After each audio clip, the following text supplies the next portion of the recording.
Hi, I'm Marge Troester. I shared 30 wonderful years of life with Steve. He was an amazing man, a wonderful husband, and a great father to my two children, Jacob and Quinn. A lot of our years of marriage were spent in overseas work in parts of Africa and Asia. He had a real love for people, for cultures, for languages, and he just thrived in that environment.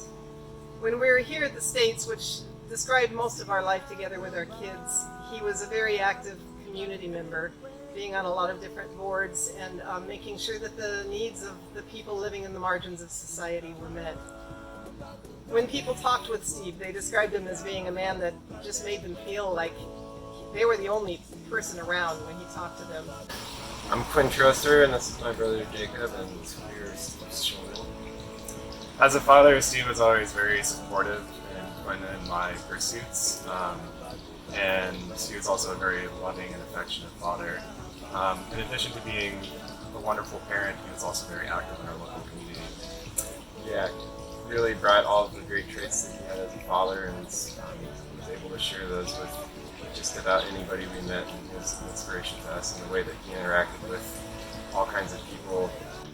During the last 5 weeks of Steve's life, he had been diagnosed with some sort of a bone marrow cancer, and he was still able to work because he had blood donations. He was incredibly anemic, and it would have just flattened him, except that every week he could get blood, and it really allowed him to have a lot of vitality in the end of his life.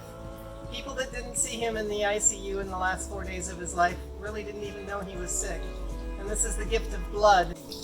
Every year, Faith Lutheran hosts a blood drive in honor of Steve, and this will be the 10th year that it's taken place.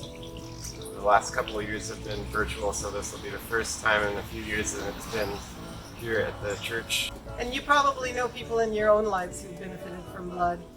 Right now, there's only about a 2-day blood supply in the 28 states that Vitalant serves. And there's 60% of the population that are eligible to donate, but only 3% that do. We hope you'll up that number. The blood drive will take place on October 30th, which is Reformation Sunday, and will be hosted in the parish hall.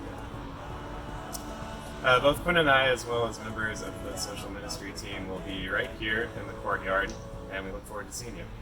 Sign-ups will be after every church service during the month of October. So on October 30th, wear red and give red. Thank you.